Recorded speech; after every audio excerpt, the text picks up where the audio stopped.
Hello, and welcome to another episode of Improperly Packaged, a show where we unbox topics related to movies, TV, games, whatever. I am Jordan. With me is Luke. Hello, Luke. Hello, Jordan.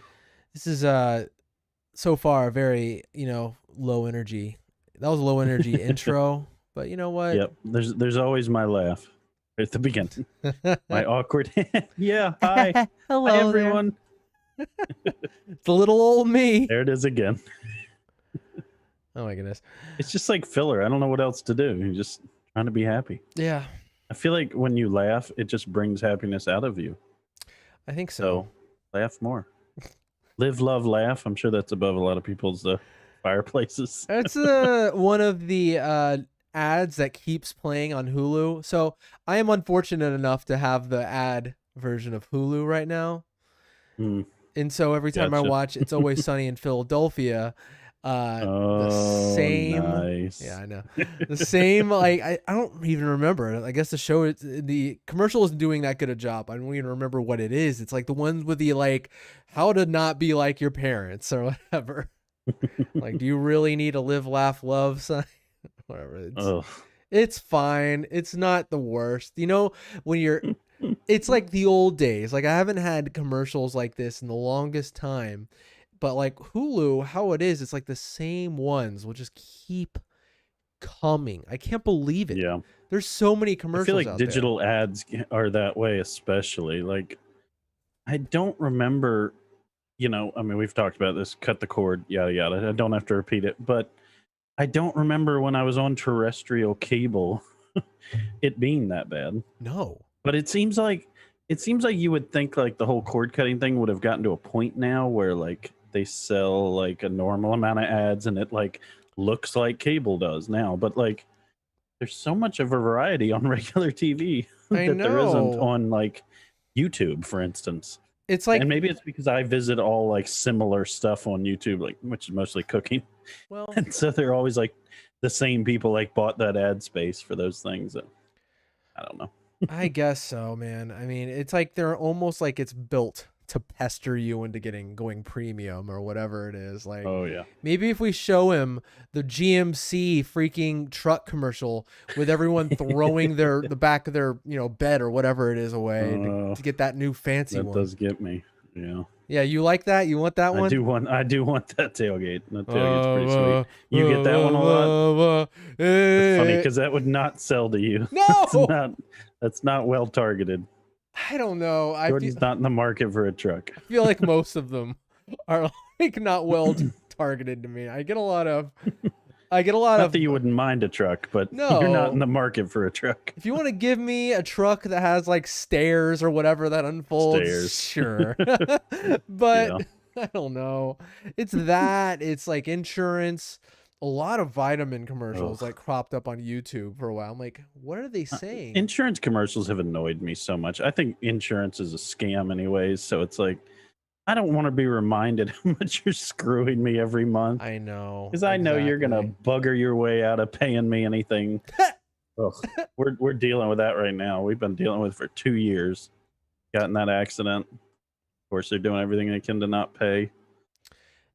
Can't stand insurance companies. It's awful. And like how much like insurance, well, why were you talking about this? Whatever. All the times I like insurance, like, oh crap, I need insurance for that too. It's just, man, we are living in an insurance for world. Your shoes. And oh shoot! Before you buy these shoes, scooter. All right, that'll be $50.99. And what kind of insurance do you want to sign up for? What these level shoes? of protection would you like? Excuse me? We have silver, gold, and platinum. What's the cheapest one? I mean, it's this one, but it's barely legal. This doesn't cover even your souls, son.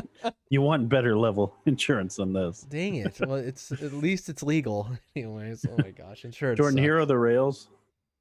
Here's us. Yeah, way off of them. We went way off of them. Well, we were talking a little about this before. I know, Let's get to the really important stuff.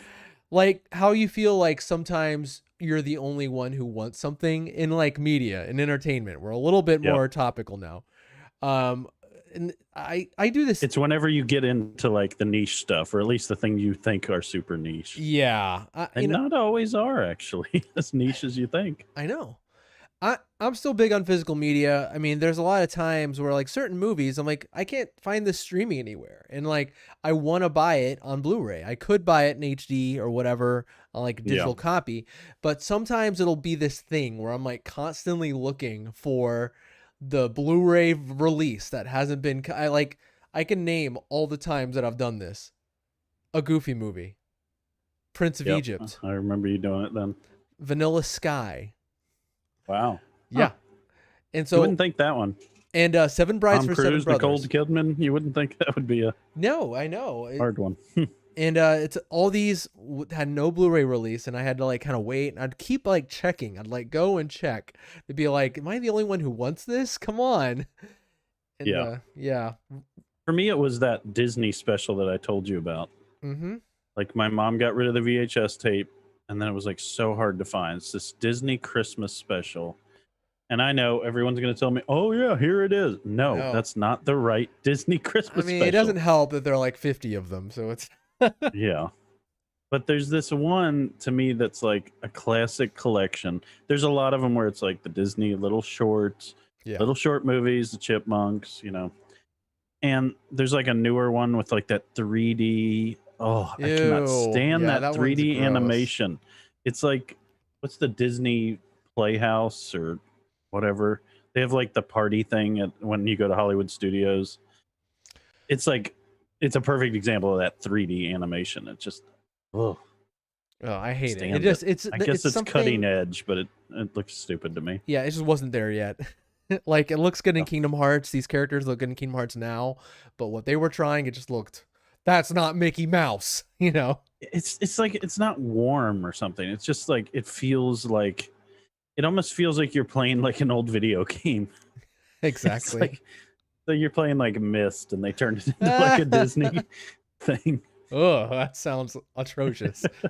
Disney Myst. What was I talking about? Oh, yeah, but it's the old animation style. It's not that one, and yeah, I could never find that one for the longest time. I think I finally bought it on Vudu.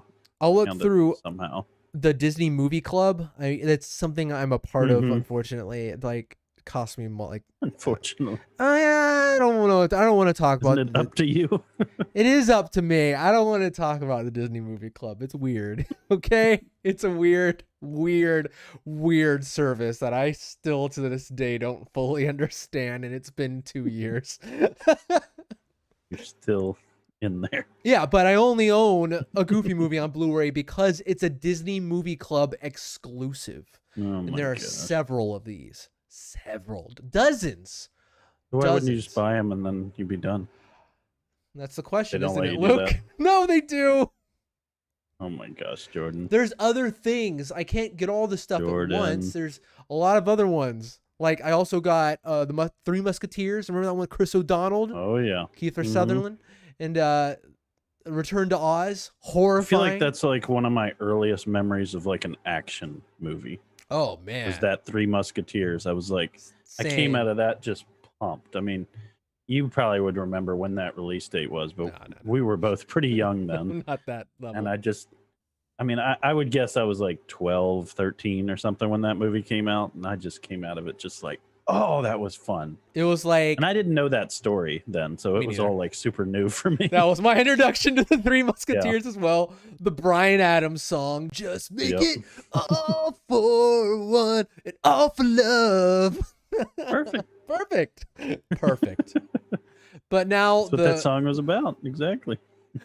Now I'm looking for What About Bob on Blu-ray. It still is yet to have a Blu-ray release. That's every other one that I mentioned before. Blu-ray release. Really? What About Bob is yet. What About Bob is a Disney movie? No. Sorry, no. That's the next one. I'm like constantly like looking up and trying to be like, how about now? Huh. How about now? Yeah, it's shocking. Yeah, right? I guess I watched it on DVD. I watched it for the first time only like a couple years ago. My coworker actually lent me his DVD and I watched it. I'm sorry. What did you think of What About Bob? It's a good movie. I love What About Bob. Really funny. It's like I remember watching it as a kid. My mom brought home the VHS of What About Bob, and I was like, "What is this? I don't want to watch this." Yeah, Mama.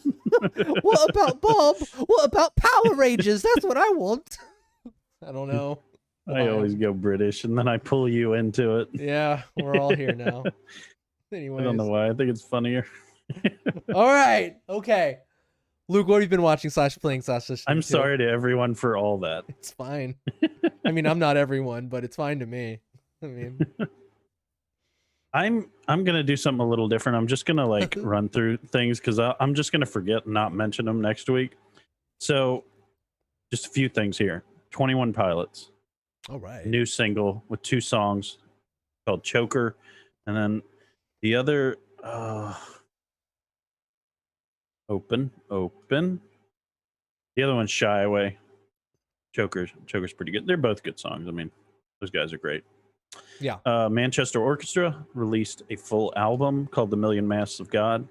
I actually haven't listened to that yet, but I'm just excited that they release stuff. I've loved those guys for a long time. The band Camino, which I've recommended, I think at least a couple times, released a single with 3 songs. I love, like, what are albums anymore, Jordan? There's like albums, singles, EPs. They call this a single, but I would call it an EP because it's got 3 songs. But like, at least one of these songs was already released on another album, so it's like I don't even know what to call it. It's getting worse. I mean, there's something that's happening that's infuriating. Okay, that's a little bit.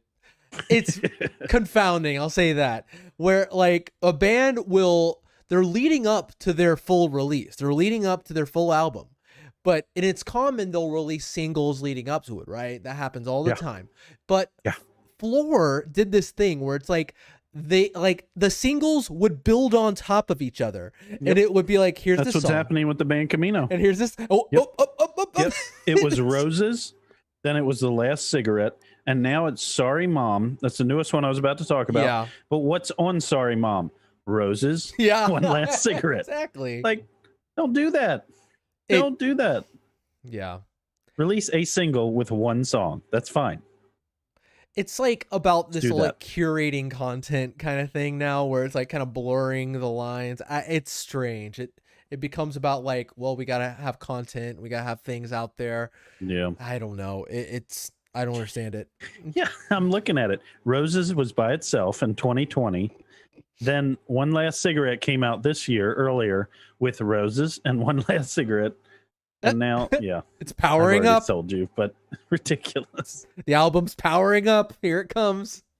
And then the last one I'll say is Billie Eilish. She's building up to her album, and I'm excited. I watched that Apple TV special, about her, and I think she I don't know if it's her producer, brother, whatever, but just they've done this thing where she's like, okay, I'm gonna say it. She's the biggest star in the world right now. Yeah. Like she's it.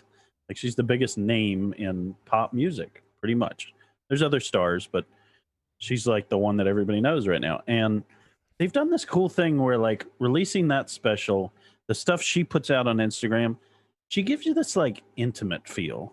And I like that about her. Like her Instagram posts are not curated.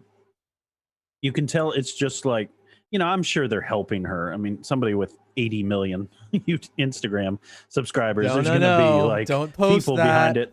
But it feels very much just like she took a picture and posted it. Yeah. And, I feel bad for her because I feel like her constant struggle is like her image and all that. And I feel bad that like a girl has to deal with that. But yeah, I think she's handling it as well as she can. And she just makes you feel like a buddy who like is really good at music, and you get to listen to the stuff she records. And so for that reason, I like her. And I mean, you've already said like, she just makes great music. She's a good artist. And I just feel bad all that pressure's being put on her, but she's really good. Absolutely. I agree. So she's got a new song is what all that talk was leading up to. So I think it's Your Power was the name of it. Yeah. Your Power. I think she should come out, like what she should do leading up to the release of the new James Bond movie. Just do a remix, right? Just do a remix to be like, hey, that could be cool. This, to breathe some new life into this song that's been out for over a year or whatever. That could be a cool way to kind of make it not awkward, That could be cool. I've been listening to, Okay, so like I have a strange relationship with rap. It's not my thing. I get how a lot of people like it. It generally I have a lot of trouble with, I feel like I have to relate on a certain level to some of the music I listen to. I can't really relate to being famous. Can't relate to getting a bunch of women, having a bunch of money, or killing people. I don't know. I can't. That's very broad strokes there. I know there's a lot of stuff out there, and so I've been listening to Lecrae a little bit. He is a Hmm. positive rap and clean rap and Christian rap has a kind of bad stigma, but he does it really well. I've listened to him a little bit. I'm enjoying it. I mean, I don't like all the stuff, but I'm enjoying it. He kind of had to branch out a little bit into the mainstream because they used his music several times in Spider-Man Miles Morales. The game opens with it and closes with it, has a midway through with it. He's the I didn't featured know that. That's artist cool. in that game, and it's awesome. And like playing that game, it was like, oh my gosh, this is so cool. I love this song. This beat's awesome. This guy's, and so that's kind of made me like launch into it and like listen to Lecrae a little bit more. It's good stuff. Yeah. This Um, is my time. yeah. Cool. Yeah, it's good stuff. How about you? What up? Anything you've been playing or watching, looking at? I Man, don't know if there's art. forgot about Lecrae. Yeah, right? Awesome. I'm listening to it right now. That's great. I'll have to listen to this whole album. Some good stuff on here. Mm-hmm. Um, really not a lot, honestly. I finished up the Falcon Winter Soldier. We'll talk about that a little bit more later. Yeah. Finally got to go to the movies with you. Absolutely. Let's talk about it. You want to talk about that Got real to see quick? Nobody. Yeah, We saw Nobody. we did. Yeah. That yeah. It was a good experience. It just like talking about theater, you had gotten to talk about your first experience back, and Mhm. I got there a little earlier than you and got to stand in line, get some popcorn, get a soda, and pretty busy. Pretty busy. Probably maybe 15 people in line for popcorn. It's Like, Tuesday night, should mention. not bad. Yeah, yeah. I mean, I think a lot of this is built up demand, so I don't know how much is gonna like stay, in the coming Yeah. months, and especially in the long term. But in the short term, I think it's all really good. Yeah, I'll be interested to see like how people's like routines develop, as we figure out what the world is like now and how things have changed, like tastes and stuff after having a time when just things weren't available, like the movies, or shopping in stores like for a while wasn't available. Yeah, it'll be interesting. I think I just heard like some report that the final numbers, like the big corporations, like filed their final numbers, so now we have all the numbers from 2020, and so like now you can like look over that whole year and see how it compared to like 2019, and really see the exact differences and how the quarantine Yeah. changed things. So I haven't dug into how that it specifically was for the movie theaters. I mean, obviously it's not going to be good, but for instance, like what happened when they reopened there for a little while, Mhm. like it obviously wasn't good, but how bad was it? I don't know. Yeah. Be interested to know.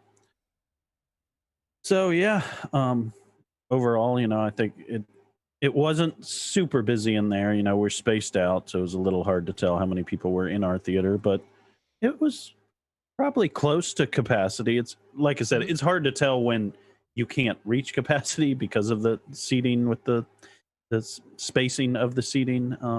But I think we were pretty close. Mhm. At least 75%. And like you said, it's a Tuesday, so It's pretty good good. signs. Shout out to our crowd. Shout out. I'm sure you're listening. Audience of Yep, the every one of you. 7:30 screening last Tuesday of Nobody. Remember us down there? We were in the D row. Oh yeah. They were super, again, it's nice when you come out of a movie experience and everyone is just tuned into the movie. They're there to watch the movie. We're laughing together. We're just like kind of cheering together. It's great. There's no one talking on the phone, no one talking about, something else. It's good. When it hits right, I love it. Like that's when I'm Yeah. like, I love this. Like I really do. Yeah, and there were it was a movie where there was an interesting mix of like loud stuff, but then there was some quiet stuff. So it was one where I think if people had been talking, you would have noticed. It wasn't a John Wick where it was almost constantly Yeah. like either music or gunfire. Yeah, there was a mix of both. So why don't we switch it up a little bit, Jordan? Give me your overall thoughts on this movie. Nobody. Okay, so we're we're talking about two things today. So we're not going to do a big spoiler thing on Nobody, but definitely excited to give my opinion on Nobody because I feel like this is a movie that's going to fly right under the radar, right under there. I had to kind of seek it out to Yeah, like understand what this movie was. I saw the poster, but I didn't see the trailer. It's not like all over the place. And I've just kind of started hearing there, like seeing the trailer pop up on like social media platforms and stuff like that. But this is okay. So I'm going to describe it in the least flattering terms and try to work up from there. This is a John Wick type a movie. I don't want. It's not a John Wick copycat. I don't think it is. One of the director is the guy who did Hardcore Henry, and I think one of the John Wick guys that is even like involved somewhere in there. But it's the classic badass dude going around and who has like a family settled down. Something happens, and it's time to blow everyone away, you know? But this movie has a different style. The main character and Bob Odenkirk, I think, brings something very different and very likable that yeah, is different than what Keanu Reeves does, and it makes it feel wholly unique. I'm not going to say that like if you don't like John Wick, you'll like this, but if you like John Wick, check this out too. I think it'll give you something different. It does not yeah, feel it's not like a recycled John Wick. It's not nothing like that. It just feels like kind of like just a new genre or something. You know, there's a lot. There used to be like a lot of these types of things back in the 90s and 80s when you'd be like, oh, it's that type of thing. But there were a lot of different variations. And I think this is one of them. It has a little bit more comedy and just a little bit more a different feel to it. But I highly enjoyed it. I thought it. I thought it kicked us all sorts of ass. Like honestly, yeah. I was having a fun time the whole way through. Great music, great performances, a lot of like faces that I haven't seen before popping up, like Christopher Lloyd, and I think you nudged me when you saw Michael Ironside pop Yep. up in the credits, and I was like, oh my I know. I god, was like, he's still acting. yeah, I I know, thought he and was only a voice actor now. yeah, Bob Odenkirk is Thought he was only a Splinter Cell dude now. Bob Odenkirk was great in this. He had a I see. I haven't seen Breaking Bad, so you're gonna have to tell me your feelings towards the man, seeing him in this kind of role. I know he was Saul in that. He had a spinoff, but I thought he was great in this. And A it, pretty long running spinoff as well. It mm, did really well, and it was great. I never finished it. I need to. It's something I need to go back to, but it was a great show. Yeah. Kind of going back to what you were saying, it's very John Wickish in the action, and also in the like you just have like you kind of said a badass guy mm-hmm. in moments, but that's what's kind of interesting. It's like he's not at all times a John Wick. At times he's a family man. He's a worker. He's just a man's man, just an everyday man. But he also has that feeling that John Wick has where it's like he feels very much untouchable, but at the same time touchable. It's kind of an Yeah, interesting balance where it's like, he's going to win. He's going to kick the crap out of these people, but he also gets hit like a bunch and he gets injured. And just like John Wick, I mean, everybody knows John Wick gets tore up, but like he gets back up every time, mm-hmm. even though sometimes it's absolutely ridiculous that he got back up, Yeah. especially that number 3 movie.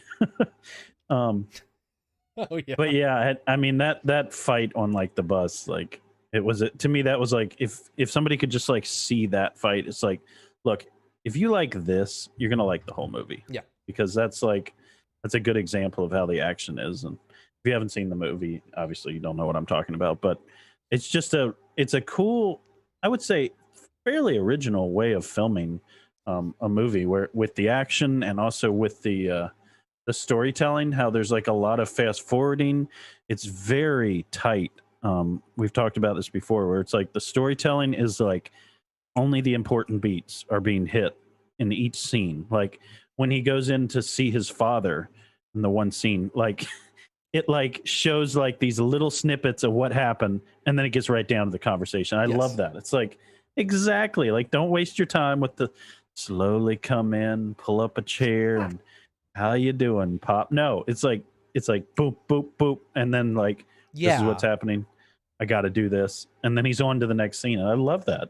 It's like there's no reason in an action movie to have like these long like drama scenes, and It's yeah, like certain like really neat. movies, they'll be making a movie like this, and all of a sudden they think they're the Coen brothers and start like you're like, wait, this doesn't belong here, Yeah, you know, yeah, and that doesn't happen yeah. here. So The Cohen brother. That's a good example of when it does work. Yeah, yeah, that's a perfect example of there will be blood or something. It's like that's when action mixed with like incredible drama works really well. But that's not that, so don't be that. Like, exactly. yeah, and I think Bob Odenkirk could pull that kind of stuff off, but that's not what this movie is. It leans completely into the action, and it's just I'm like it's hard for me to not say this is my favorite action movie I've ever seen. Oh, It's really close. It's like I loved this. I love the John Wick stuff, so good, but like there were things about Nobody that they did that I almost liked better. Like the stuff with the trash and like mhm. the morning routine. It just like was so endearing to who Hutch, the lead character, Yeah, is. And yeah, if you haven't seen this movie, you have to see this movie. you It's gotta. amazing. I mean, for me, it's a 9.5. It's a 9.5. It's not a 10, but it's a 9.5. It's just amazing. I'm with you, So man. good. So good. I think I'm right there with you on this The one. best movie I've seen in a long time. See, when I watched the trailer, I was like, I'm gonna like this movie. I liked it way more than I even thought I was gonna like it. Yeah. I I'm don't always mean to. scared. I've been done wrong by Yeah, trailers too many times. yeah. Again, I'm scared not enough people are gonna see this, and it's gonna be forgotten because of Yeah. the time that it's coming out, and maybe some under promotion. So, as you said, I know. you gotta see it. Please see this movie. Yeah, it Yeah. deserves I think I'm eyeballs going to on it. buy this movie, and I never buy movies. That's awesome. All right, high praise for both of us. That's great. Glad to see it. Glad to see it. First experience back at the movies, Luke, and it's a good one. Yep. Yep. Awesome. Is there anything else you want to talk about? That's really all I got. I mean, I've been Okay. playing my normal games, but nothing different. Got a couple things here. So a lot of animation I'm watching. I mean, nothing that new here, but a lot of animation. Every single thing I'm watching is an animation thing. I'm still playing near Replicant, another 15 hours into that, but I'll let you know when I'm finished. Um, so movie came on Netflix called The Mitchells versus the Machines. I don't have anything spectacular to say about it. It was just a really good, like it's the same team. Lord Miller. It's the same team that brought Lego Movie and Into the Spider-Verse. Hmm. It's a very Hmm. similar animation style as Into the Spider-Verse, except for like that choppy comic book thing isn't there. It's really good. It's great. It's just to kind of be brief about it, there's something that is being done in a lot of animated movies now these days. Everyone wants the gut punch, like the emotional gut punch, and it pisses me off when they try and it just doesn't work at all. This does a good job because it does this thing where like how Lego Movie, it's just insane comedy, insane Yeah. like premise, all that stuff, and you got to be really careful to do that, try that gut punch, because it can feel so silly if the rest of the movie's so silly and then you're trying to make me cry. But these guys just have a way of doing it. It's just Hmm. they bring it down to the stuff is so out there, but the emotional stuff is so grounded in the family aspect. The whole father and daughter kind of scenario it's very good. As someone who's not even a father yet, I'm touched by this stuff. But it's on Netflix. It's one of those things that was supposed to come to the theaters. It was originally called Connected, but now it's they renamed it The Mitchells versus the Machines. I think that's probably a little bit more of an appealing name, to be honest. So yeah, check it out if you're in the mood. Good family flick. Um, These next two are animated, but they are not family flicks. I finished Invincible. That wrapped up its first season on Amazon Prime Video. Uh, I talked about it a little bit after the first couple episodes that aired, and now that it's finished, man, this is probably my favorite superhero show so far. I don't know if we're counting like Marvel stuff, but this is great. Like, I'm having so much fun with it. I mean, caveat that it is brutal. It is so violent. It's on Amazon Prime. Yeah, it's a Prime original. This is just great stuff. It's based on a Robert Kirkman comic book, the guy who wrote Walking Dead. But this is just great. I mean, the thing that it does that impresses me, it goes to some dark places, but it's not miserable. Like The Walking Dead is miserable. It's dark all the time. You hate your life. It's miserable. This is not that miserable. But it's good. But it's good. Sometimes it was. This like has a hopeful feel to it. You like the characters, which is something. You like the freaking characters. Not everyone's despicable. Yeah. Like The Boys can kind of fall into that, where you just kind of feel like you hate everyone. And it just feels kind of nasty sometimes, which is fine. But this has a hopeful feel to it as well. But it can get downright vicious with its brutality. If you're down for that, I highly recommend this one. It's like, it does things like at first with like the superhero stuff, where like I've seen all this before, but as it goes into it, you're like, wow, they're doing some stuff with a genre that like can seem tired at times and really making it feel fresh, which is impressive. Very impressive. Star-studded cast. Voice acting is supreme. This thing just got renewed for 2 more seasons at least. And so happy it's continuing. Very happy with this first season. Oh, another interesting thing, each episode's an hour, or like, 40 something minutes to 50 minutes, which is unique for an animated show. Usually they're like almost always, 22 minutes or 30 minutes or whatever. So, but I feel like that feels right for this show. It really does. It feels like it does everything it needs to do within that time frame. And I'm just, great. I was always, every week I've been very excited to check this out. I watch it week to week to week, and I'm excited for what they have to bring next. Okay. All right, Luke, are you ready for a little bit of an education in into the world? Another glimpse. Every now and then you get a glimpse into the world of weirdo animes.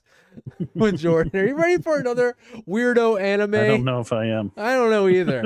I don't know if I am. I'm gonna be honest, but like, there are genres in animes. It's weird. Like, animes are almost self-aware in a certain way, where it's like, how we talked about how there's the John Wick type or whatever. There's that in anime, but to an extremely specific, very specific and strange degree. Like, okay, I forgot what it's called. There's a Japanese word for it, but there is a genre of anime that is all about, check this out, a boy or a girl or whatever is in the real world, like you and me. Something happens, either a flash or they get hit by a car, and they wake up in another world. And they're just in another world. Like if you got hit by a bus and then all of a sudden you're in Skyrim or whatever, like that sort of deal. And that old trope. There's a bunch of these apparently. This is my first foray into this. It's called ReZero. Okay, hold on. Sorry. This is one of those with a long title. ReZero, RE0, Starting Life in Another World. And so this is on HBO Max, which is weird. I've never watched an anime before on HBO Max.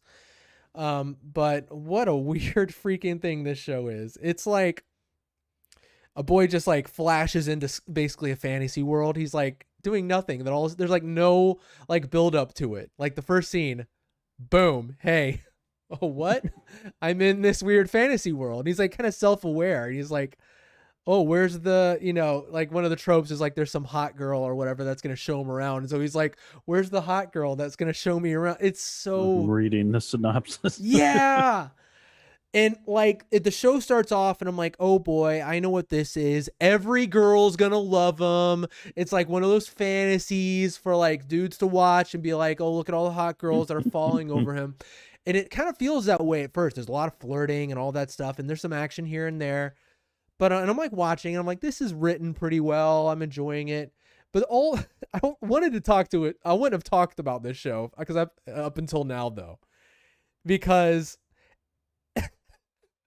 I've never seen a show do this, and I think you only get this sort of thing in anime, where the tone can all of a sudden flip right on top of its head, just like in a way that I was like,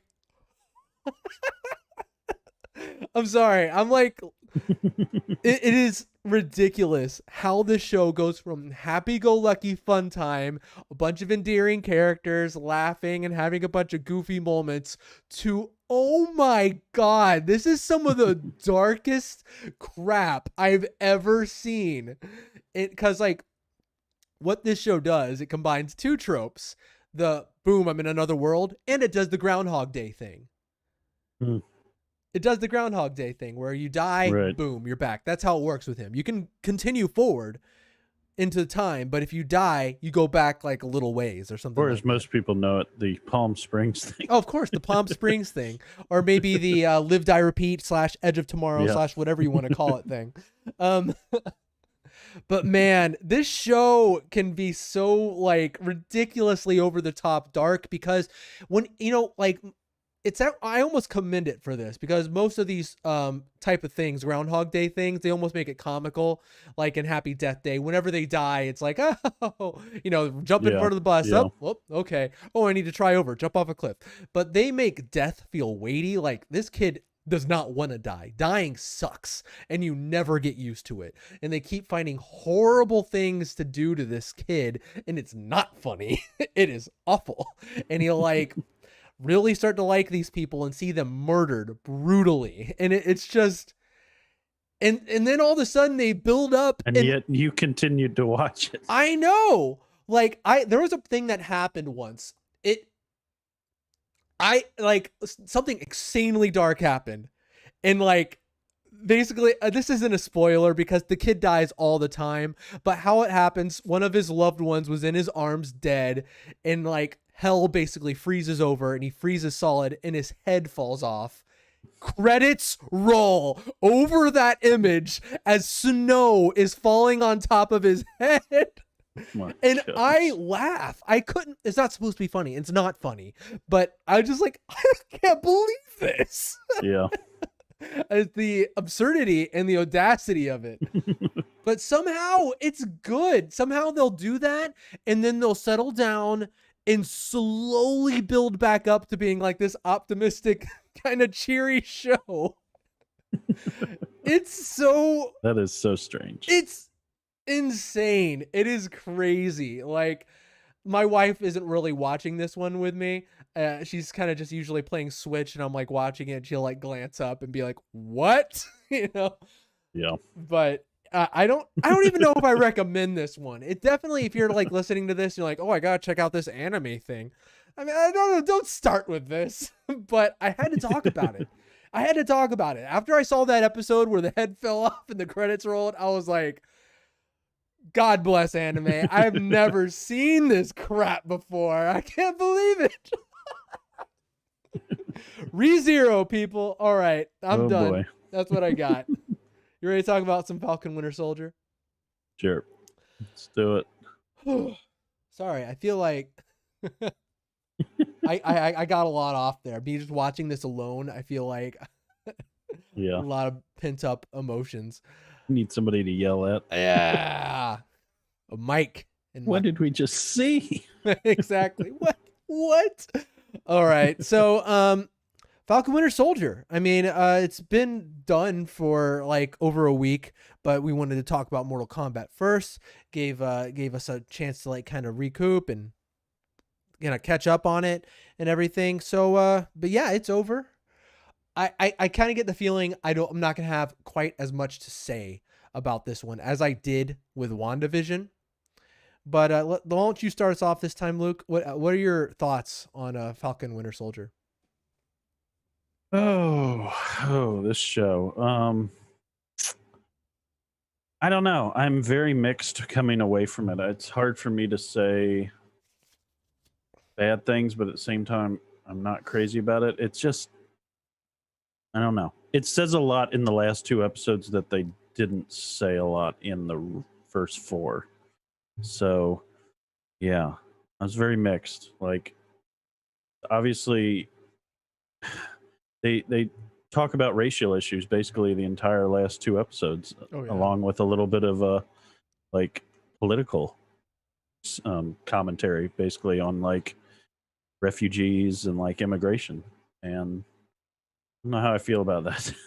Yeah, I hear it you. it feels to me like it just leaned too much in the political statements. I think it's just the thing that we kind of talked about this last week about how like the Oscars is preachy. I think these issues are very complicated, Hmm. and I don't like when an actor gets up on stage and presents something and says a thing as a statement as if like if you don't agree with this, you're an idiot and you're worthless. I hate it when people do that. It's like, no, these issues are much more complicated and it needs more of a conversation for there really to boil down to like the meat of the issue.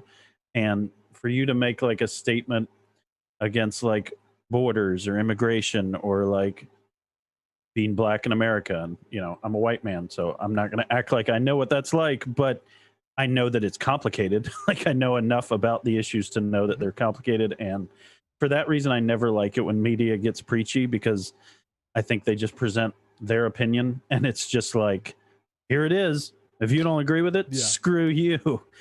And it's not that they did that, but they definitely presented an opinion, and that was a little bit how the way I took it. It was like, here it is.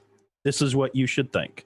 And I don't completely agree with the opinion that they put out in that show. And for that reason, I was kind of disappointed in the show, because I know they were trying to go in a new direction. They were trying to like tell this like smaller story and they wanted to put out their opinion, and that's fine. I just don't think it's the place for that. I just don't think it's the place for that. I think that's something that is better done as a conversation and not done as something that you're preaching at people. And yeah, I guess there's a lot of good things about this, but I couldn't come on here and talk about this show without addressing that. It's Yeah. such a big thing of those last two episodes, and I just got done watching both of them like an hour before this, so it's like super fresh in my mind. And yeah, It's I don't not know a how small much part we of the wanted to show. get into it, but No, we can it definitely. very much was like a huge part of the last two episodes. It was a part of the show before that, but Yeah.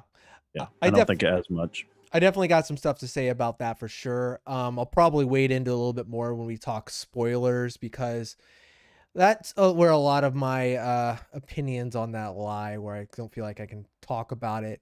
And I feel like most of the time it's like, I will say this before I talk about my opinion on the show overall. I feel like most of the time it does feel ham-fisted, which it's one thing to feel preached at, and then it's another thing to where it's you're preached at and it's ham-fisted, and I'm like, not very much thought was put into the way this is done either. So it's like, yeah, that made me feel like it was kind of slapped on as well, which obviously isn't a feeling you want to get for any themes that you have in a story.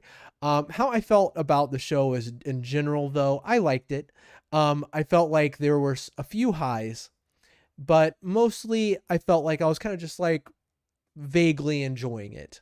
I feel like through most of the episodes, I'm like, okay, Yeah, okay. Oh, that's cool. Then, okay. All right. yeah. Okay. Ooh, that's I really really cool. didn't like the like main like protagonist of this, or antagonist. Yeah. Um, yeah, I just didn't like the whole like organization. I didn't feel like they were very intriguing. And then the one like young lady that's like leading it up, I just didn't think she really brought a lot to the table with the acting, or maybe it was the line she was given. It just she felt like they were very much trying to make you care about her, but I didn't come away caring about her like her side of things. Yeah, I think Luke far and away that's Carly. the flag smashers is the worst part of the show. Like I think far and away, by far the worst part of the show. I feel like that there's multiple like kind of antagonizing things, at least through most of the show. I feel like one of them is done pretty well, but the whole Flag Smashers thing and Carly, you just don't connect. You don't feel. Well, and You I just don't feel feel like that's anything. part of the preaching at us, because I feel like the reason they put that in was so that they could have that discussion about Hmm. country borders and immigration. And Yeah. yeah, Um, let's just dive into it. I think we're pretty. I think we're not, either of us are hot on the show. You probably less so, but let's go ahead and jump into spoilers. Spoilers. Yeah, I thought that like the whole, because it's one thing. Like honestly, when at the end there, when Sam Wilson was giving his speech, there's one side of me that's like, I like that he's giving a speech. I do like that he's giving a speech on something. It's cool Captain America thing that he's doing, but the content, I'm like, honestly, it felt like he was rambling, didn't I it? stopped paying It was like, attention. what are you talking about? Yeah, I lost track of it, and I'm like, he's having an important conversation, but I don't But really it didn't feel like he ever feel. got anywhere. It was like he was saying the Yeah, same thing in different ways. do something. I fix it. I didn't really get the weight of it, There was no honestly. like solution, like, this is what you need to do. He never Yeah, got to that yeah, point. It was just like, who is in the room with you when you're having these discussions? Other people like you. And it was like, okay. So yeah, you want us to bring like all the immigrants into the room and have a discussion with them? Like, yeah, what is your solution to that? Like, of course, there's yeah. always going to be the leaders in the room figuring this. It was stuff like that. It was like, I don't even like, what are you trying to get at? Mm-hmm. Yeah, I thought that like it was just poorly explored, this whole like thing as like as an issue and as kind of like your themes and as like and as antagonists. I thought the Flag Smashers were poorly explored, them as a gateway into um talking about like immigration or refugees or whatever, that was just poorly explored in a way where I'm like, I'm not really latching on to any of this. I honestly don't really know what you're trying to say, honestly, which is like, it's like this weird thing where it's like there's a solution and you know, and I'm just like, You could very much feel like it was that point at which normally it would pan away and go to like the ending scenes. And instead, they stayed on Anthony Mackie and they purposely wrote up this speech. mm-hmm, And it's like, I, I doubt I agree with their opinion on it. And I also didn't feel like they even made a full statement. I think I know what they were trying to say, but they definitely didn't say it very well. yeah, that's And it mainly what just I'm saying, you didn't know. end up doing anything, is what it felt like to me. It's like there are times when I'm watching a movie and there might be saying something I disagree, but if it's said well, I can be moved by it and still at the end of the day disagree and be like, okay, well, at least it was well done. But Yeah, with this, I feel like, that's a good way of saying it. yeah, it's like I can still be moved by something I disagree with, but it has to be moving at least. And if not, then I'm just like sitting there like, what are you doing? And that's kind of what I felt like with the whole subplot of this. Like they didn't, I don't know. I don't know what the solution is, but it was just maybe one too many things. I don't know. I think that is a thing with this show. There's a lot of things. They're doing a lot here. Like, I think WandaVision was kind of more Yeah, focused in a way where it felt like they had a few things they had to definitely. do, you know? And they did them. This had like a lot. They had to set up They had to set up Sam Wilson as Captain America, which honestly I thought they did very well. At the end, I thought he was awesome. I thought he looked the part. He Yeah, was doing some really cool things. I like just kind of his yeah, persona, him saving people. Really cool. They yeah. accomplished that. I'm excited. I'm excited for I Captain agree. America 4. It was definitely the high point of the show was the action scenes. I mean, it was classic Marvel. It was just set up really well, and you got Hmm. some good, great moments. They accomplished that in a so they accomplished that. Honestly, I felt like Bucky. I don't know. I don't He I played a like little him. too much on the sidelines, didn't he? That's Yeah, what I think. I liked him, but I don't. I didn't get the feeling that he came full circle into something, into where he's something new. Where it's like you can change uh Falcon into Captain America at the end credit scene, and you're like, yeah.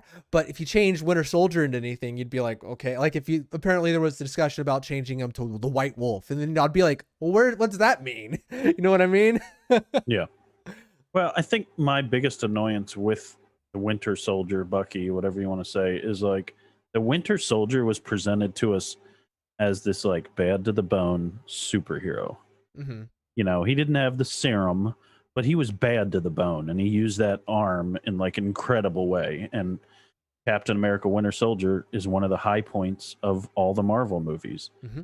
Yeah. And then you have this Bucky in this show, who's like not half the man that the Winter Soldier was in the other show. And like, yeah, I know, like he was brainwashed and all this, but he should still be like that strong. He should still be that fast. He should still have those abilities.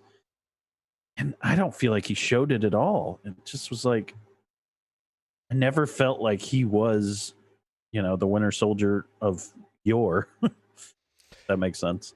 Yeah, I think I agree with that. It's something I was thinking during the duration of the show. I think they're having a hard time kind of spinning him into being a hero and not, some sort of shady kind of figure where you're like, you don't know what he's doing.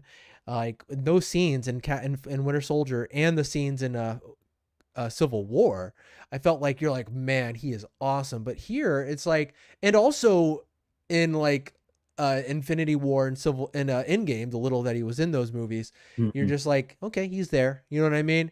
And with this, I mean, there's some cool moments. I mean, this actor's doing a really good job. That scene when he's in Wakanda and he gets deprogrammed, that was an emotional scene where he's like, when he's like breaking down, remembering everything, and he's realizing that he's not under control anymore. That was really good. He's a good actor, but I think they didn't really do a great job making him look like, yeah, I'm excited about Winter Soldier or Bucky Barnes or White Wolf or the White Wolf or whatever you want to call him. I didn't feel like I left the show hyped and ready to see Captain America 4, but I'm not like chomping at the bit to see Bucky Barnes again. I'm not saying I don't want to see him. I'm saying I'm not like, oh boy, Winter Soldier or Bucky. You know what I mean? It's just, yeah. And it feels like they built up a character that should be that. It should be one that you're looking forward to and you do want to see more of. And yeah, it just felt like the ball has been dropped for him. Yeah, I agree. It's not bad. That's the thing. It's not bad. I just feel like it's not what it could be. It's not nearly what it could be. I want to talk a little bit about John Walker. What did you think about John Walker? He just, I don't know. He just frustrated me. I don't know if I just don't like the actor. It may be as simple as that, but I don't know. He made me feel dirty. I just didn't like him. Just really didn't like him. And like, I understand why they use that guy. And like, he's a complicated character that you're supposed to, kind of have mixed feelings about, especially in the beginning. I think you're supposed to not like him. And then you're supposed to like start to understand him, then hate him. And then you're supposed to be like, okay, I understand where he fits in now. But I came away not liking him at all, like through pretty much the whole thing. And even at the end, it's just like, I don't really want to see him return again. So I just didn't like his character. And I don't know, didn't like him. So I think this is probably where we diverge the most. He's one of my favorite parts of the show. Ugh. I know. Sorry to hear that. So it's like, yeah, I just kind of like, there was a part in the show where I was like, I was not feeling him. And then the one show where I think he was featured the most is when he goes, berserk and he kills a man. I thought they did what they needed to do to build up a villain to make me feel like I understand his emotions, even though he's not talking about it. And he is going off the deep end because of those emotions, that inadequacy, the like imposter syndrome, and like that part where he's like fighting the Dora Milaje and he's getting his butt handed to him. And he's like, they weren't even super soldiers or whatever. I'm like, yeah, he is about to lose his mind. I feel like that insecurity that he has or whatever. But they kind of are at the same time. Yeah, they kind of are. I mean, yeah, they basically are. But yeah, like a whole race of like super soldiers. Yeah, basically. the Wakandans are this like warriors that are just like ridiculous. Yeah. But regardless, I felt that line. And then, when he loses Battlestar, I forget the his actual name, but when he dies, I'm like, ooh, and I you see his name, Battlestar. Yeah, he says it like once and it's like laughed off. But okay. But yeah, Yeah, you're right. I see it in the credits. Battlestar. yeah. Don't even have his name from the show. They just have Really? Battlestar. They say his name a lot more often than they I say know they do. Battlestar. I know. Oh It my might be just an gosh. IMDb thing. Yeah, but either way, some reason I really enjoyed his character. You know, I Lamar. didn't Lamar. Thank you. Yeah, I was trying to think of that line because when it says like, because he says it in that one dramatic part where he's like, killing him had no worth or something. Is like you thought Lamar's life had no worth or something Yeah. like that. Yeah. Yeah, but I don't know. I liked him. Not the best Marvel villain, but I thought Is he a villain though? Yeah, he's kind of like he plays a villain for most of it. I'll say he has a part where he turns around towards the end where he's yeah. I didn't know what he was going to do that in He's that not moment. really a villain though. I mean, he's pursuing the same enemy as them. He's doing it more adjacent. I think antagonist would probably be the best way to put it. Antagonist meaning he's not evil, but he is impeding our heroes in a way to where. But sort of. He's not standing in their way. He's trying to do it, and they want to do it their way. He wants to do it his way. Yeah. And so it's like more like they're kind of like going like this, like bumping into each other as they go in the same direction. So yeah, meaning I don't know. It's kind of a different. I wouldn't say he's a straight antagonist. I don't know. It'd be some other word I'd put on it, but yeah, just say we're mainly because we're arguing over details though, so it really doesn't matter. Mainly because they're the names on the title. We're supposed to root for him, and anything that like slows them down is something that we're not supposed to like, I guess. In the same way where like the bureaucrats who are like, you can't. He's in a weird place. He really is. And of course, like most people are like, you're not Captain America, you know, that whole thing. They knew that was going to come across when he first shows up. Oh yeah, and I imagine we'll see him again. I feel bad. I think it's just him. I just don't like him. Yeah, like the actor. I hate saying that. I just didn't like him. What's his first name? I know he's Kurt Russell's kid, but Wyatt Russell. Yeah, I mean, I dug him. You didn't. I mean, that's a pretty big part of the show. So if that's like a ding, then it's like, yeah, this might not be that great. What other aspect of the show do you want to talk about? I mean, there's not. That's the thing. Okay, did you like Okay, so there were down parts in the movie where they're kind of just talking. There's a lot of there's episodes of that. Sharon Carter? Oh my God, Sharon Carter. They've done an interesting thing with her for sure. It's like she's very much gotten a lot more dimensions to who she is. Yeah, I'm glad you say that because like when she showed up and all of a sudden I'm like, oh, Sharon Carter's back. And the funny thing, I always make fun of her sticks because like when Civil War was coming out, there was a bunch of like promotional art, a lot of like, I have this big like canvas thing in my living room that Manisha got me. It's based on concept art and it has Sharon Carter there, part of the main battle with her batons. And so I was like, finally, she gets her batons. But as you said, a more three-dimensional characters here a little bit, not a lot, but a little bit where I'm like, she's bitter, you know? Yeah. Yeah. I was trying to look something up, but no, that's something I'm saying that is something good. I enjoy the fact that she shows up and she's not just, hey, I'm back, guys. It's me, Sharon Carter. Remember me? Here I am. What do you need to know? Who do I need to hit with my baton? But no, has a chip on her shoulder and it makes sense. And I kind of like that. I'm like, yeah, that kind of makes you more interesting to me, you know, than you were before where you were just kind of like, I'm an agent person. She even more than like, I don't know. This is kind of weird, but like John Walker, like we were talking about, I feel like you're meant to have these super mixed feelings on her. But honestly, Sharon, I came away with these like super mixed feelings, like almost through the whole thing. Cause she'd be like on the phone talking to somebody like, and it's like, is she like straight up like doing stuff behind these guys' back that's like impeding everything they're doing, but at the same time, like helping them? Because that's the way it kind of came across, like, by the end of the show. I was like, is she, like, setting everything up in the background? And, like, that's not being explored? Like when they talk Yeah. about like her as a power broker, I'm like, yeah, it's like every time it feels like she's like kind of scheming behind their back, and then at the same time she comes to their face and's like, "I'm your buddy, I'm your pal, I'm here to help." But then it's like, is she? Because she does help, but Yeah.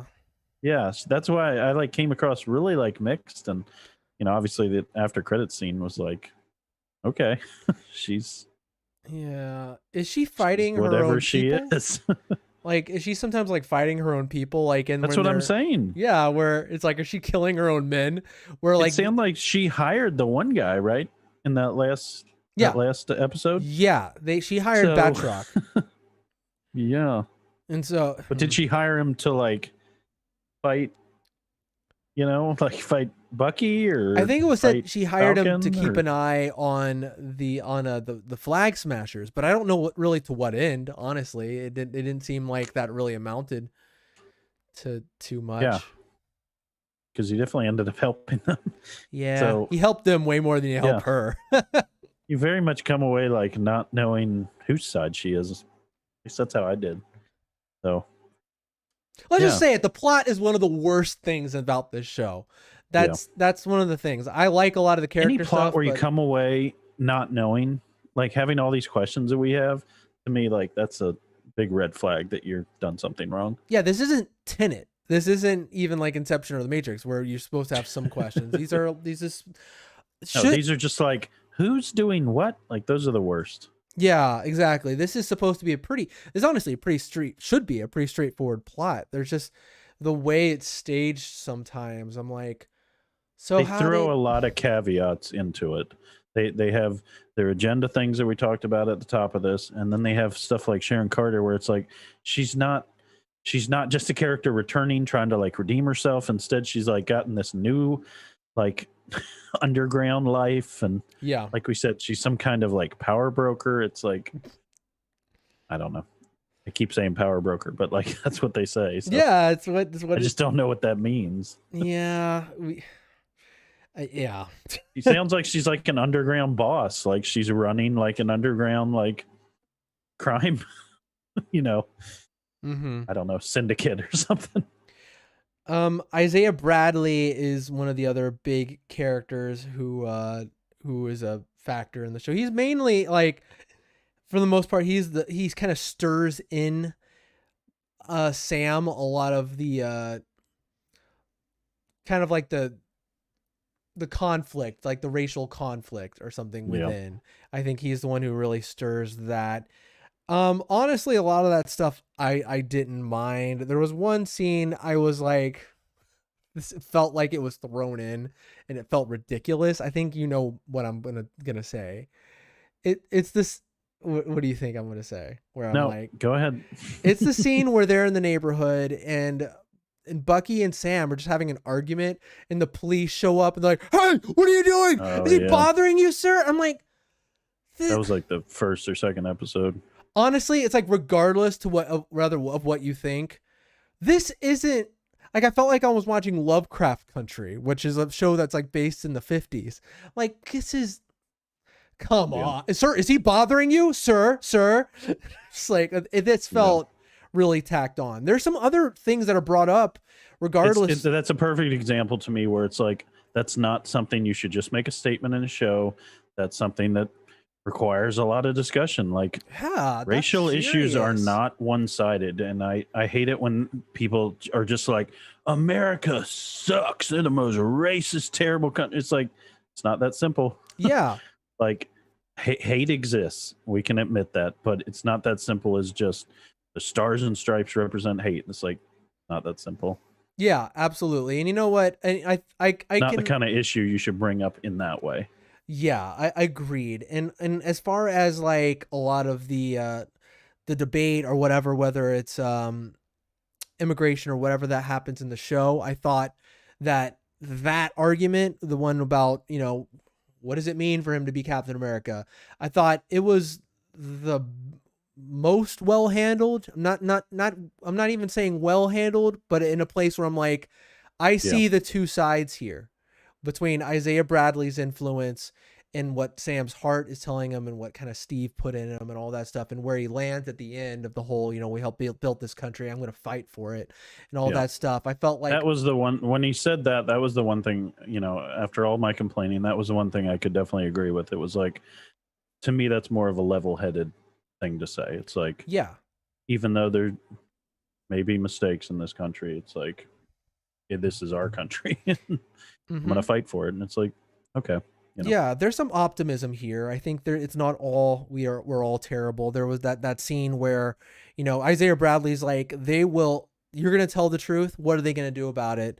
And, they will arrest me and I'll end up right back where I started. And where I was an emotional part actually, where he takes him to the Captain America tribute museum or whatever it is. And they actually have a tribute to him. I was like, okay, that's very nice. And that's actually a very emotional moment. And, to address the pain in that way, and him to have kind of come out the other side with some hope. I think that's important. It's important for Captain America. Like, it's important for him to land there and to be like, this is Captain America. Should be a symbol of hope. And for him to give hope to someone like that, I thought that was very well done. And so there's certain parts like that are like, yeah, that's nice. And other parts where I'm like, guys, where again, that cop showing up, it felt like it was out of a B movie. It felt like cheesy in a way, it's like stupid, but it felt like cheesy. Like, this is a current issue. Let's do it. Yeah. It almost felt like an SNL sketch. I don't know. Or like, yeah. But it didn't feel like it even was supposed to be in that scene. It felt like it was added later. Yeah. There's a lot of, I don't know any of this, but there's a lot of talks that are like, it's on the internet and stuff about how there's a lot of stuff that were cut. There's like, I'd like to see confirmation of this. I don't think we'll ever get it, but a lot of stuff that maybe should have been cut. Yeah, maybe, or stuff that was added in because of the stuff that got cut. Apparently there was like going to be some sort of chemical warfare, like virus kind of thing that was happening, that there's a lot of signs of that, but apparently it may or may have not gotten cut. So I don't know. But if that's the case, I could kind of feel it, you feel like there was some stitching going on, a little bit of Frankensteining here, but I don't know. Like, okay. So I feel like I want to talk about some cool stuff, That guy was in Alias. Which guy? He has been in a lot of stuff. Isaiah. Yeah. I remember him in Alias. He's like her original partner. Cagney and Lacey. 1981. Wow. Also in that show. He's a lot young. He's often doing this thing where he takes on makeup. Dr. Sleep, he plays Dick Halloran, which is an older man, and he's like, does this really good impersonation of him, but he has a bunch of old person makeup on. He's not quite as old as they make him look in this or that. So I don't know if that's just his thing. Pretty old. Yeah, he's old, but born in 51. Yeah, he's old, just not that old. He was born 70. He's 70. Yeah, that's pretty old. That is pretty old. He's born in 51, so he's 70 this year. Wow. The action here is really looks cool. good he looks better for his age, I think is what you mean. He looks great. It's like Sam Jackson. He was in Men of Honor. That's probably his most well known. The action's really good when it's happening. I think the last scene, I mean, the action was just wonderful. Awesome. Like the whole thing with the helicopter, that was really cool. Yeah, fantastic. I love the wing and shield setup is great. I was wondering how they were going to do that. Really cool adamantium wings that give them to them by the Wakandans. Yeah. Great. I think it's kind of a cool thing too, like Falcon like taking over, and he was the one like there early on when Cap's like running around in circles. Running around, and they had that whole like, interaction, and then he's the one to take over, and just I don't know. It was a good kind of thing. It's like you could have kind of seen it coming. You look back on Marvel and you do see that they have set up a lot of this, and we just didn't realize it at the time, obviously. Yeah, of course. So, yeah. Cool. Yeah, very cool. I definitely got a giddy feeling seeing him in the suit. it's just awesome. That's just one of those things where you see a hero on screen and it looks cool. You get that your child like kind of wells up inside of you and you're like, this is awesome. And so like it was cool to get that, especially like when you're getting introduced to a new hero, which this is kind of how it feels. Like he evolved like a Pokemon when they evolve into a new form. So what is this? What is this Cap called? Is it anything special? It's just an incarnation Captain of Cap. America. Yeah. It's one of those, yeah. I didn't know if there was a special version since it was like he had the Falcon wings too. It was like Captain Falcon America or something. No, it's just one of those legacy things where he's like he's Captain America now. Yeah, awesome suit. It's crazy that like when you see a new suit introduced in a TV show, is that a completely new suit or has that been around? It's new for this, but that's how he looks in the comics when he is Captain America. It's pretty much exactly it. Cool. It's awesome. The whole adamantium aspect of it is really cool. It like adds to the believability and definitely levels him up too, which is cool because he's not going to take the serum. So that's a cool way to like level him up to where it's like the helicopter's freaking crashing down on him and he just uses wings that the helicopter just dings off him. That's cool. A lot of cool ways to use those wings. Like when Carly punches the shield and he can't just stand there like Captain America and just through it. He puts his wings down and digs them into the ground to give that sort of like, to withstand and he uses jets too. Yeah. Awesome stuff. I don't really have much more to say. Do you? No, I just, I think they missed a mark in a few ways for me, and they went in some directions I wish they hadn't. But there's a lot of good things in there. It's not a bad show for me. It's just I would have scripted it differently. I would have gone in different directions. I would have spent time on other things. But it is what it is. Yeah. I'm kind of again a little warmer than you, but a lot of it is I feel that when Cap and Falcon at the time at the show and Bucky are doing cool stuff and doing action stuff, I'm like, all right. But sometimes, when the flag smasher stuff is happening, I just felt my eyes kind of glaze over and me feeling confused. And that's not great. We didn't talk about Zemo. No, you who knows everything should not be confused about Marvel. I don't know, dude. We're getting into the weeds here to where it's like, I don't mean about all the comics, but it's like you're well versed in like the film universe. So it's like if anybody shouldn't be confused in what's going on in that universe, shouldn't be you. So just it's one of those things where sometimes I feel like you could have done this storyline, but maybe you should have picked something else as far as like your villain or whatever, as far as the main threat. I feel like that can say a lot, man, when you pick the wrong villain and you're just like, I don't know. You lose a lot of interest when the villain is just kind of like, oh man, especially when it's like supposed to be kind of complex, but you just don't feel it. Like it's one thing to have like a really simple villain, like the villain from Shazam, for instance, where he's like a really simple villain. You can kind of take him or leave him, but you get it. And you're just like, okay, fight him, go. But with this, you're like meaning to empathize and you're just kind of like, okay. Yeah. All right. Okay. All right. So it kind of dings the thing in a way like the never want your audience saying what you just said. Yeah, no, you don't. But a lot of stuff I liked. I like I like the performances from Sam and Buck. The actors who played them, but I like them in this. But it's just certain stuff just didn't quite land. But yeah, I liked it. Yeah. So Loki's coming up next, right? Wow. Already. It's crazy. Yeah, I mean, when is that? That's in June. So we do have a period, a month to kind of recoup from when's Black Widow? Is that coming up before that? No, I think that's July. Yeah, it's July. It's coming after or during. Oops. It's interesting. I don't know if you've seen this yet, but Marvel Studios today released this big, I guess you can call it a featurette or something. Or it was kind of like all over the internet on like the social media pages that Marvel posts. Basically what it is to hype people back to going to the movies. It's they do this whole thing with Stan Lee giving a speech about what it means to be together.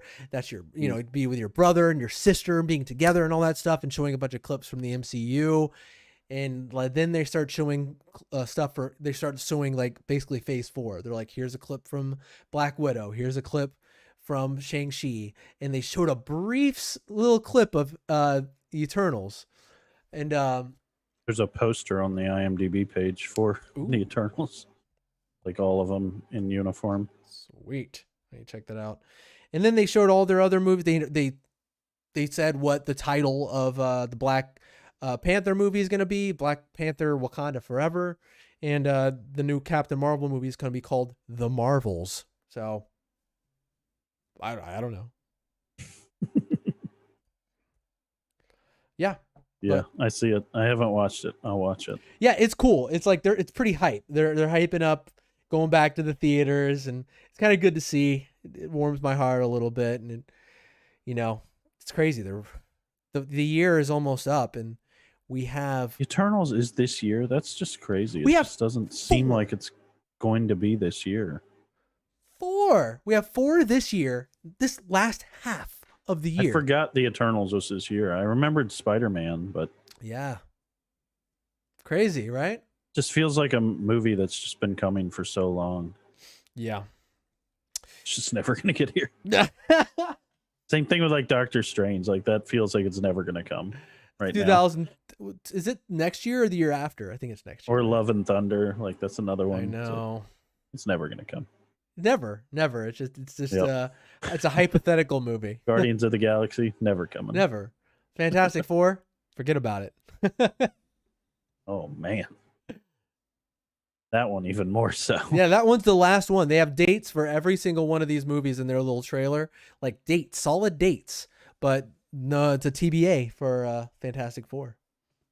I mean, that's probably I assume they're just going to get a whole new cast. Yeah, I mean, it's probably going to be in 2024. Such a weird thing. Yeah. Weird that one's gotten like 3. Like the Hulk. Yeah. Yeah. Either way, I remained super jazzed for Marvel and what's coming next. Yeah. And yeah, the Eternals, Spider-Man. I don't know why I'm kind of lukewarm on Black Widow. Like I want to see it. I guess I've just seen the promotional stuff for too long now, and it's just I'm not as excited as I was before. I mean, I definitely look forward to seeing it, but I don't know. It's like you've beaten me down with too much material. I just just release it already. I think it's that, and I think it's a bit of the prequel thing.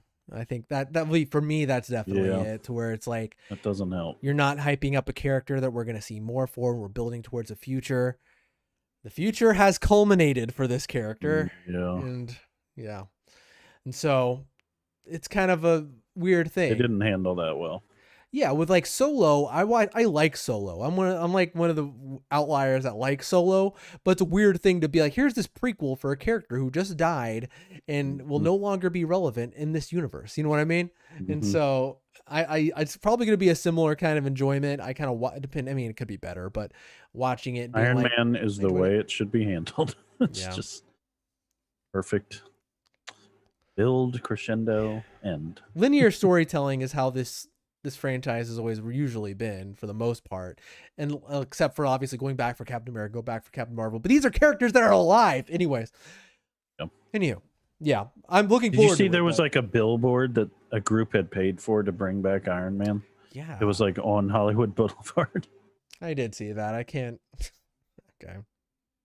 I don't know if that's necessary. Change.com or change.org. God. All right, let the man sleep. You can rest. You can rest, Tony. You can rest. I don't know. The movies he's done since then. You mean Dr. Dolittle? Yeah. Isn't that it? Exactly. That's all that needed to happen, That Jordan. was pretty horrible. Bring back Iron Man. Never Bring mind. back Yeah. Iron Man. When do I sign up on change.org? All right. Robert Downey, don't do it to yourself. I still believe he could be in something worthwhile that does not have the Stark name attached to it. I Game of hope so. Thrones. Just kidding. Game of Thrones. He could be a Stark there. Anyways. Maybe something that hasn't played out 8 seasons and crashed into the earth. Yeah, no way. Anywho, I guess that does it for our show. We'll be back next week. I don't know what we're talking about next week, but I'm sure we'll figure something out. There's so much stuff coming, man. There's so much stuff coming. There really Movies, games, shows. They're going to be virtual, but I hope by the end of the year we have at least one live convention of some kind. I know. I think we can get there. We can get there, world. We can do it, guys. Let's do it. Let's pull it together. Football's supposed to be back 100%. The NFL said 100% capacity next season. So if they can do it, South by Southwest can do it. We got E3 coming up. That's some video game stuff, right? We got E3 happening, but it's not, it's a digital E3. But announcements, man, that's what it's all about. Announcements. Give me those sweet Zelda announcements. Yeah. Anyways, we'll see you guys next week. See ya.